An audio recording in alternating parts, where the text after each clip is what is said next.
COVID-19 has changed the game, as we know, worldwide, but especially with school sport, it seems, yeah? And we all know how massive it is to say I made that first 15, or we had older brothers going through school to see them achieve, and secondary school, higher honours, all the rest of it, out the window. Māori Cup, gone. And probably for our year 13s, really, really weird tail end of their final year coming up, and whether or not they're going to be able to take off some of those awesome things that happens in secondary school. So guys, our stars, thank you for joining us, because you've been through the biggest and the most high pressure ups and downs that you can really in the game. And this is a chance for our ambassadors to ask questions on behalf of the nation, not just for their specific sports, but just to really tap into how to deal with this crazy time that has been COVID, and your suggestions and advice. Is that cool? Cool. All right, enough from me. So I think we're going to pass it over to Georgia first. You've got a question, Georgia, so I'll pass it over to you.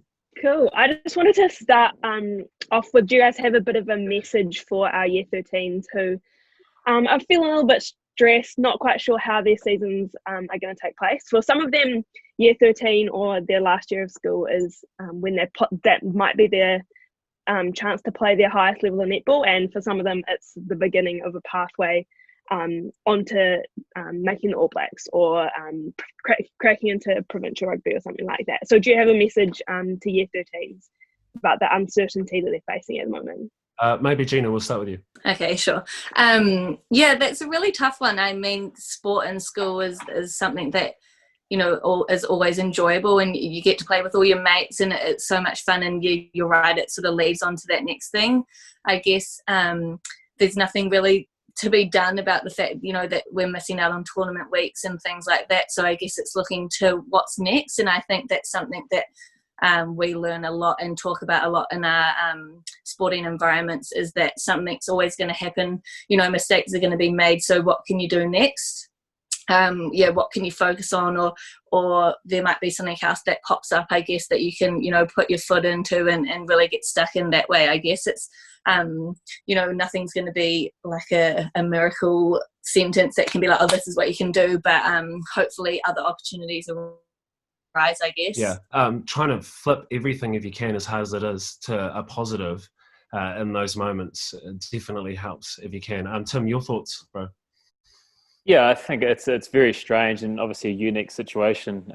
But the one positive is that everyone's in the same boat. I think all sports, all winter sports, all around the country and all around the world as well. So it's something that everyone's going through. I think it's about taking the positives out of it, looking forward, what you can do. I guess you can look at it two ways. You can dwell on what's happened, and the reality is you can't really change what's already happened. So I think it's about I guess the mentality you take forward, as you touched on, it is a big year 13, as a sports student and whatnot. What comes next after school? There's probably a lot of uncertainty around that, but as I said, everyone's in the same boat, and I'm sure something will pop up. And if you're in that right space and you're looking forward rather than looking back, I'm sure you'll make the most of the opportunities that do come in time. Although it's very frustrating at the moment, and probably hard to see what's going to unfold. Just trying to keep a positive mindset, and things will pan out, and things will happen if you have I guess that determination, that work ethic, and just that open mind that things will get better in time. I really like that one, Timmy. It's proof in the pudding. We've been forced to sort of have to sit and wait, and probably all three of you guys especially will know that it takes time. As much as you know when it really starts to click and success starts to come, you look back and you're like, whoa, that much time is gone, and you thought you were ready then. So this sort of teaches you to take that time and prepare and sort of work on everything else, and know when it's go time, it's go time. Caleb, a big thing for you, bro. Secondary school rugby was massive. You're one of the stars on Land Rover 15 rugby. It feels like I was only just out today that I was covering you, bro. But you really probably know that this is a big part of secondary school, and not being able to play would have killed you, I know. So yeah, for these guys, these seniors at school who might not be able to do that, what do you have? Yeah, I think I would have to agree with Gina and Tim. Like, it's always about what's happening next. We can't really dwell too much on what's happening now. And as Tim said, everyone's in the same boat. I think for me, if I'd had to chuck in a bit of 2 cents after these guys is, from a rugby point of view, you never know who's watching. And so if you're putting in the work ethic, if you're putting in the time, as Tim said, you never know who's watching. And when you take those opportunities, when you finally do get to play, that's when, those opportunities arise. And all those times where, you kept grinding when other people weren't, it does show. And so to all the year 13s who are in their last year right now and they're not being able to play, you still never know who's watching and when your next opportunity will be. So if you just keep on, as Tim said, that work ethic, I think that will be important for the next step, which is what sort of Gina was talking about. Nice. George, does that sort of answer and give you a little bit of a helping hand on that one? Yeah, absolutely. That's so cool. And I think the volatile sporting environment was really proven during COVID. Were you guys scared about your careers or your future in sport? And did it force you to look at what you were doing outside of sport, do you think? Yeah, it actually was sort of a time where you're like, oh gosh, what else do I have as well? That's what sort of I had over lockdown when we weren't sure what was going to happen, like how long we were going to be in level 4 and 3 and stuff, and whether we would be able to have a competition. So obviously we were really stoked when we found out we could play, but it really sort of hit me. I'm 28, so not getting any younger, and I sort of thought to myself, well, if we can't play netball, then what else do I have? So it's actually been quite good for me, really. I've been forced into a place of having to, I guess, explore other options and try to figure out what else I'm interested in or what could be next. So I've only probably got a couple more years in me, really. So I've been doing a lot of sort of career surveys and things, which has been quite a tough task and something that I've actually really enjoyed it. It's been good. I sort of feel like I know a bit more about myself, which is really cool. It's been a positive. It can be quite confronting, right, Gina? Very. I don't even have anything else. Yeah, well, but when the pace of, for you guys, professional sport and everything's just go, go, go, and then suddenly it's like stop, and it's just nothing going on. I can only imagine it's really sort of a revealing moment of what else is going on.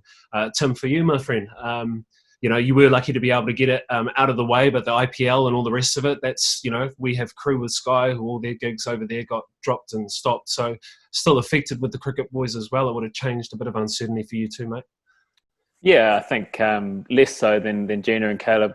Obviously and heading into the winter seasons and the winter sports, probably been looking forward to it for a long time, and then to have it put on hold for a period of time as a sports fan has been hard, let alone the people that are actually more affected by it. As I said, we were lucky that we got our season, well, majority of cricket's pretty much all year round, but majority of our season was done and dusted. Guys have been affected with the IPL and trying to find time now with stuff going forward, T20 World Cup, future tours, and I guess the longer this goes on, the more that I guess that will be affected as well. But on a positive note, it has been great to give the body a bit of a rest, spend some time. Got 2 little girls at home, so it's been nice to spend some time at home and realise that I'm not actually great on the DIY tools. So yeah, it's learned a few things as well. That a boy. Brian's got you working, mate. Nice one. Yeah. Caleb, do you know what? That's probably financially, that's work and Super Rugby and all the rest of it. But being a young buck and just kicking off into your career, probably more so with these guys where they are in their career, dealing with the certainty and whānau and all the rest of it, bro. So, Georgia, thank you so much for those questions. I really appreciate that one. We're going to get some more from you as well, and we'll be getting more from our ambassadors also. But appreciate that first round. I think it's time now that we're going to have actually a video question come in from one of the guys around Aotearoa. Let's have a look. My name is Amelia. My question is, what lessons from sport have helped you off the field or court? Yeah, that's a tough question, but probably a lot of things. I think it's definitely, it shapes you as a person, I think, just because it's the environments that you're in. You have to learn to be organised, with your training, your food, confidence in yourself, that you should be in these teams that you're in. I think a lot of things, it's hard to sort of pinpoint one lesson, but it totally just gives you all those things that you need in life. I don't know, it's a tough one. I reckon I reckon you're pretty good at dealing with pressure. I'll just throw it out there. Pretty decent. Comes and goes. Yeah, nice. Tim, for you, mate, some important stuff you've learned out there on the pitch. Big pressure environments, bro. No doubt it would have helped you. Has it helped you maybe with being a dad as well? Yeah, I think there's a number of things that come to mind dealing with pressure. I guess how to overcome upsets and whatnot. But I think resilience is something that comes to my mind. I think everyone here probably has had certain setbacks, whether it's injuries, poor performances, how you deal with success as well, and how you sort of come through the other side and I guess ride those waves and those things that are thrown at you throughout your career. Another thing as well, and that we have to face is time away from home, time away from family, and I guess resilience is a word that comes to mind, and dealing with a number of things that come as being a professional sports person that you face with in day-to-day life as well. Caleb, what's for you, my man? What have you learnt from the footy field that's really helped you in life, bro? Now that you're NZ7s and you were off to the Olympics, cracking it with the Blues and Auckland Rugby, man, it's awesome. Yeah, I think for me, a big thing was punctuality. I sort of struggled with that coming out of school, and so for me that would be the biggest one. And yeah, I think just have to agree with Gina. It's pretty hard. What do you mean by punctuality, Caleb? Like being on time, being on time for stuff. I wasn't always on time for class. So. Oh well, you know what, Caleb. Okay, so it's good to know that you're punctual now, and that's the main lesson. Kewan, who's one of our other ambassadors from Hamilton right here, he was actually 10 minutes late, so it's quite fitting that we go from you learning punctuality and already sharing advice to the future stars, and Kewan Price, my man from beautiful Hamilton, who is our ambassador as well. So, still on the chat of the year 13s, obviously them dealing with the setbacks of not having their winter sport and towards the end of their summer sport, which could have highlighted their career. So how have you overcome challenges and setbacks, especially early in your career? Yeah, I guess the biggest setback that I had was only just 2 years ago. I had been in the Ferns environment for a couple of tours, sort of in a row, which was actually not very common for me. Like I've been in and out a lot, and I had been in for a couple in a row, and then I wasn't named in the Commonwealth Games team, and so that was probably a huge blow. Just like huge disappointment, and really wanted to be there and all those sorts of things. But it turned out to be such a positive for me. Then my next season, played some of my better netball, and then was able to make the World Cup squad from there. So it's like, obviously you're going to have these disappointments and these setbacks in your career, like no matter who you are or what sport you're in, I think. And it's we've sort of touched on it before, I guess, is how you come out of it. And I guess feeling so disappointed made me, like, I knew that it really meant something to me, and that I did want to, continue and to try and make, the next team, whatever it was. So I sort of got to spin it around that way. It was quite good. Oh, that's so good. It's ingrained in us as Kiwis, we're at the bottom of the world, and we're taught everything's happening up there, and we're fighting the little battlers here. And that often that moment where you realise the real you, the real fight, and you push through those warfare trenches moments, and you get through that hardship. Then, when you get to the top, it's like, I have been there, I've done this, and I've struggled. And I think the people around you know that as well, Gina? You know what I mean? When they know that you publicly had failures, or you publicly had different struggles, then they really see your improvement as well. Not you specifically, but just in general. You know what I mean? It's really cool in a team. Yeah. And also, I think another important thing is surrounding yourself with good people you trust, whether they're coaches, family, friends. I think having those constant people that you can turn to at times like this that can offer good advice. Caleb, for you, with Kewan's question there, recently with the Olympics, man, deciding to commit with NZ7s, you know what I mean? Like, that's a big call that you made in your career, and then for that to suddenly not happen, man, that's really relatable for what these guys are going through right now. So what you got? Yeah, that's definitely one thing, because it was a bit frustrating, so I can really feel and I've sort of relate to what most of the year 13s kind of feeling now. So Yeah, I think what Tim just talked about there is surrounding yourself with good people. I'm really lucky to have my dad who's sort of gone down this rugby path, so I have him to turn to as well, and that's sort of something that's sort of someone I was really leaning on, especially in this time of COVID. And so yeah, it's real hard going after Gina and Tim because they've got so much golden nuggets. So I'm like, oh, what can I add now? Oh, but see, But no. Well, here's the thing, man. Because it's great to have Gina and Tim here, and it's just as equally incredible to have you here, bro. Because you are not, you're not far ahead of these guys in terms of your journey, and a lot of these guys watching you, man, have looked up with you. Obviously, know your father being one of the greatest All Blacks that we've seen, legend of a man as well, up here in Tamaki Makaurau also.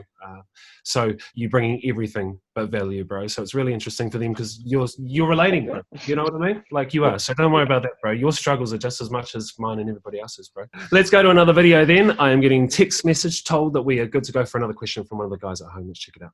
Hi, my name's Max Clark. I'm an opening batter from the TGS First 11 cricket team. And my question is, were you always outstanding at schoolboy level, or did it take a while for you to rise above others and becoming a professional athlete? Yeah, good question. I was all right at school. I was in a senior A netball team and things like that. But to be honest, I've taken a long time to get where I am, and a lot of people my age were in teams well above what I was, and I think that's something that really resonates with me. There were all these people that were becoming silver ferns at 18, 19, 20, and I was 25 or 26 by the time I had my debut. It doesn't really matter. I mean, obviously, you want to be good at school and that, but I think everyone gets there in their own time if you put in the commitment and the effort. Yeah, nice. So a perspective of maybe not quite getting all the big accolades and rep teams throughout, but just keeping in that mahi and that hard work. And hello, there we go. Tim. I was very fortunate at school. I played a bit of rugby and cricket. So I guess it did come a little bit easier than others. And then the transition was pretty easy. Well, not easy, but it was pretty quick as well. I left school and had my first professional contract, and a year later I was playing for New Zealand. So it all happened pretty quickly, which can be a good thing. It can also be you may be ready, may not be ready. You're still trying to figure out how to play the game, and you're all of a sudden you're playing at the highest level. I was dropped a couple of years later, and then you sort of have to go back and work on your game and come back. Whereas if you're still a little bit older, you probably know a little bit more about your game. So it's not. I don't think it's important. It's if you miss out on your first 11, first 15 netball sides, whatever it is. I think if you have that desire and that will to achieve it, then keep working and keep striving, because if you can achieve it, it's a pretty awesome ride. So Caleb, we know that you've got the secondary school pedigree, my friend, so you were definitely a success going through school, and then you do have your old man as somewhat of a heavyweight when it comes to rugby as well, especially up here in Auckland, bro. So how did you deal with, I guess, not just the professional thing, but also, you know what I mean, for you, it is a thing with having your dad who he is as well, so there would have been that added little bit too, man. So for you, what was it like? Yeah, it was, I definitely enjoyed first 15 rugby. That was probably one of my highlights in my life so far. So yeah, that pressure from sort of who my dad was added a lot of motivation to work really hard, because at that time in my head I just wanted to be better than him. And so I spent a lot of my years, maybe in year 9 and 10, I will rewind that back. I was probably about 7 where that's where I sort of started I'm going to be better figuring than out how to work hard. Yeah, and I started getting into that because that's when I started figuring out who he was. Yeah. And so in high school, I think, the question was sort of based around if I was good, or if I sort of was above normal kind of playing. Oh, sorry, I don't even know how to look at how humble is the man, eh? He can't even say, I'm trying to work out if I'm actually really good, which you are, bro. You were. I'm telling you, we were watching and you were. Thanks. But I think it just put a lot of work in the earlier years. And so, plus my dad also put me through training or different sorts of training as well. But that pressure was something that was real and something that I did struggle with, but then got through it just through all the hard work and sort of believing in myself, and got there in the end. That's the one. The most patient man of all, Hayden Mackay. Really appreciate it, bro, for taking the time. Our football youth and our rugby youth ambassador up here in Auckland, mate. Takapuna Grammar as well. You'll notice a couple of those shout-out videos, no doubt. Mate, your question for the guys. Great to have you here, man. Yeah, thanks for having me. I've got a quick question for you guys. Where do you find the inspiration to get up and train each day and like go to trainings and wake up and play the sport?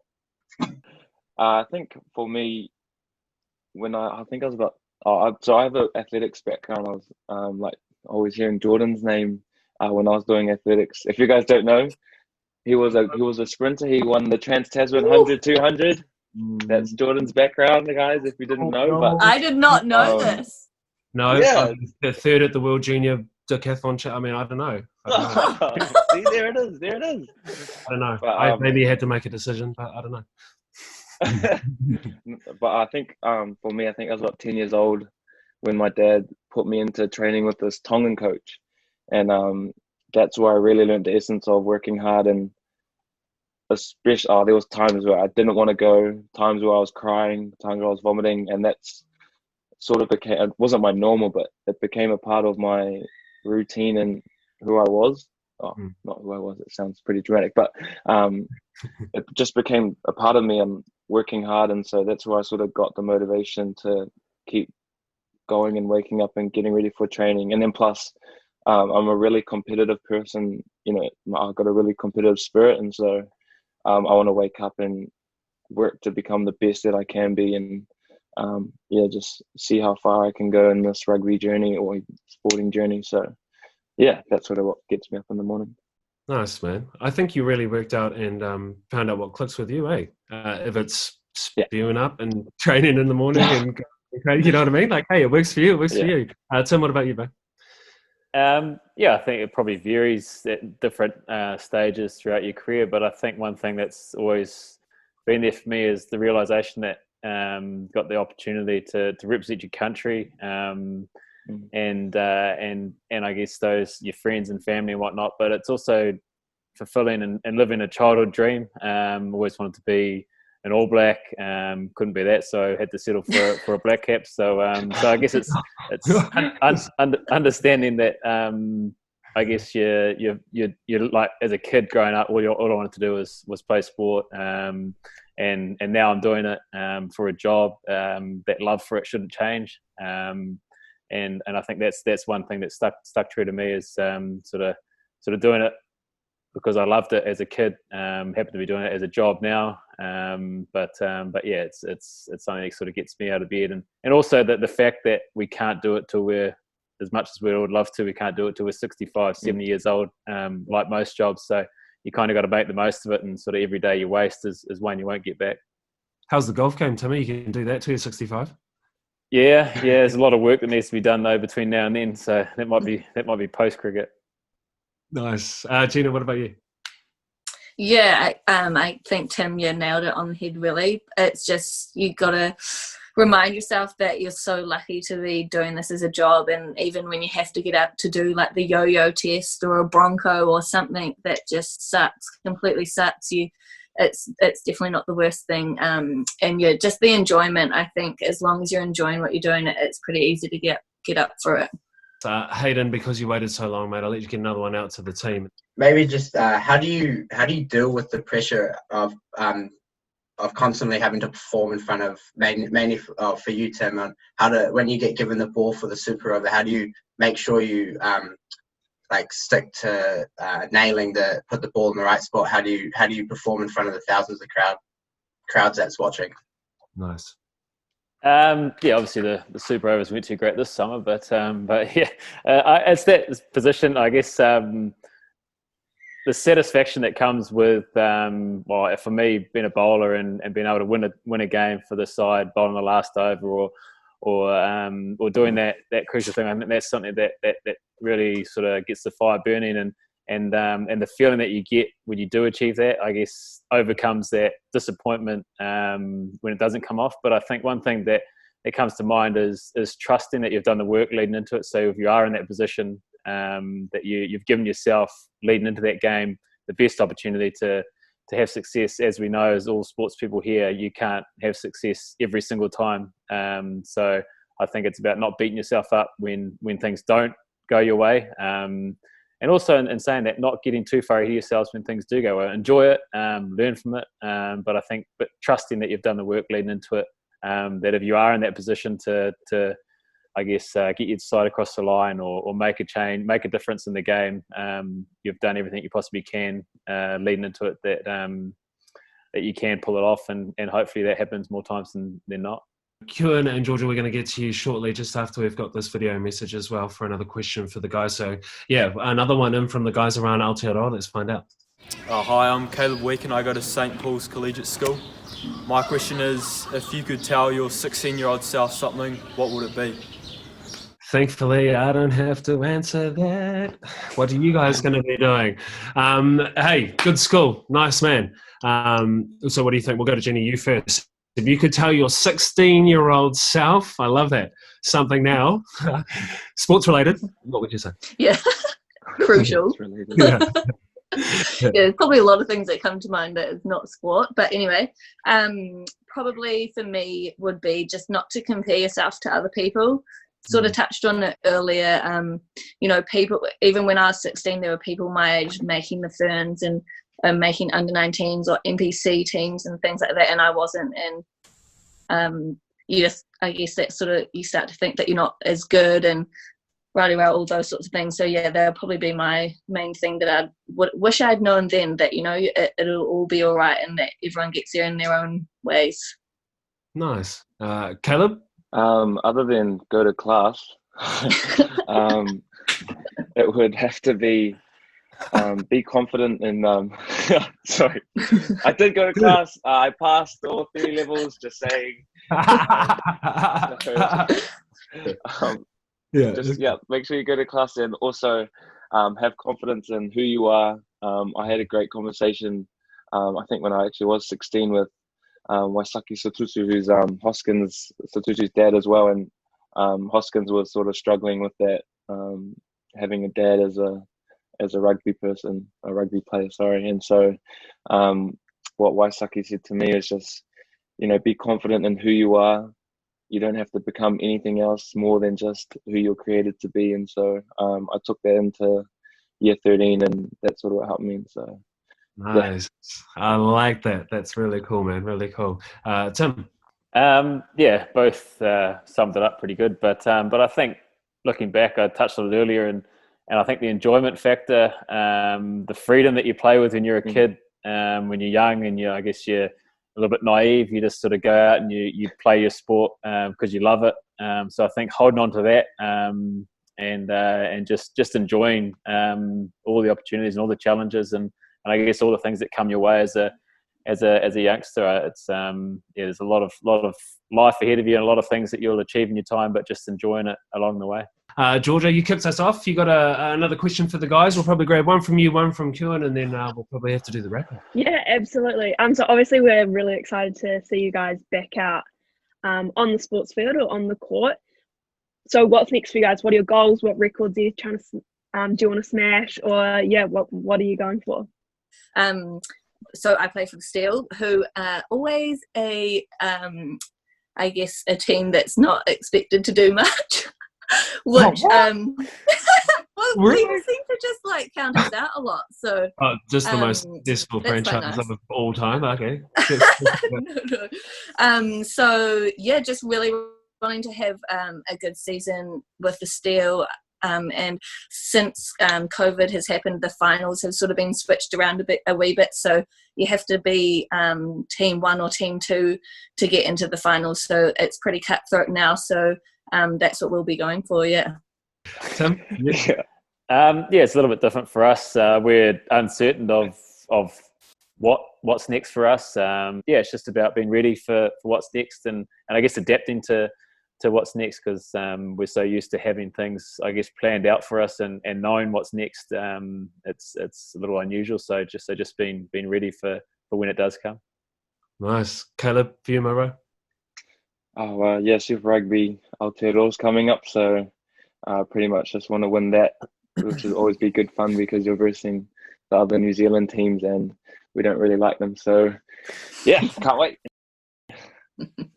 Oh, he sounds like an Aucklander, don't he? Oh, he sounds like an Aucklander. I've got to. Were you there when he ran 4:12? Is that real? Like, what is going on? Bodie, yeah, that was actually crazy because he was warming up next to me, and this is the thing. Like, I couldn't understand was how fast his warm up was. And I was like, bro, this guy's sprinting. Like, he's literally sprinting a rep of a Bronco. And so I was like, nah, he's not gonna keep that pace. And so I was just watching him, and I was getting tired just watching him warm up. But then he ran it, and then I was like, oh no, just don't get overlapped. Just don't get overlapped. Running away from him, even though he did by the end of it. That's awesome. And honestly, I couldn't believe it, eh? And he's quick too. Like, he is super fast. Hey, Kewan, mate, to wrap us up, I really appreciate the wait as well. So maybe a final question that you got for the guys? What advice would you give the kids who have uncertainty about the upcoming season, mainly Year 13? I think we kind of touched on it earlier. It's about staying positive. As I said, everyone's in the same boat, so you're not left out. Everyone's going through it, whether it's at school level, professional level. Everyone's having their challenges. So it's about being ready for when that opportunity comes, whether it's your sport starting again. So yeah, just making sure you're ready and make the most of I guess what's been a tough time for everyone, and sports starting up on TV again is going to be a step in the right direction. So I'm sure other things will follow from that, and school sports, and that'll be great to see and put a lot of smiles back on faces, I'm sure. Yeah, hard out. Caleb, you, mate? Yeah, just being prepared, keep working, because you never know when your next opportunity will come up. So that would be me. Gina, finally. Yes, just in that same messages really. Yeah, just get to work maybe on something that you haven't had time to, prior as well. You got to make the most of this time as well that you might not ever get back again, really. So yeah, just give it your all when you do get that opportunity as well. Amazing stuff, Fano. Thank you so much to our sporting stars, Tim Southey, Gina Crimpton as well, and Caleb Clark. Thank you guys for taking the time to come and hang out with us and answer questions, not just about your incredible success and what you've gone through in your amazing careers, which we hope will be ticking off very soon as well for you guys. Georgia, Hayden, and Kewan as well. Our game changer ambassadors, welcome to the crew, and thank you for your awesome questions representing the kids from top to bottom, all the youngsters who want to know how to navigate COVID-19 going forward. That was the first edition of the Game Changers. Thank you so much for tuning in. Make sure you tune in for the next one. We'll see you later. Bye-bye.